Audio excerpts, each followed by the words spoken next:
Manager हा शब्द ऐकला की लोकांच्या डोळ्यासमोर एकच चित्र उभं राहते. खुर्चीवर बसून ऑर्डर देणारा माणूस. ही खुर्ची फक्त मला पावरच नाही देत, त्याबरोबर भरपूर अशा जबाबदाऱ्या देखील देते. रोज घरातून बाहेर पडताना हा एकच प्रश्न माझ्या डोक्यात असतो की माझी टीम कालपेक्षा आज चांगलं काम कसं करेल. कारण आकडे पूर्ण झाल्याने टार्गेट पूर्ण होत नाही, तर टार्गेट पूर्ण होतं फक्त विश्वासाने. आणि ज्यावेळेस माझ्या टीम मधलं कोणी चूक करतं ना, तर सर्वात आधी शिवाय ह्या मला बसतात.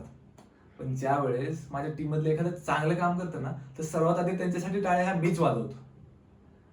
कसं आहे ना, पुढे होऊन श्रेय घेण्यापेक्षा मागे राहून आपल्या सर्व टीमला सोबत पुढे नेण्याची जी मजा आहे ना, ती कशातच नाही.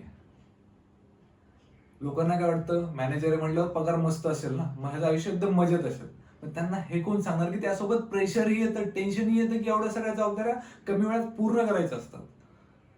अहो सरळ सरळ बघा ना, मॅनेजर शब्दातच शब्द दडला, मॅनेज. हे सर्व मॅनेज करावं लागतं. आणि कसं आहे ना, कोणते पद मोठं असलं म्हणून माणूस मोठा होत नाही.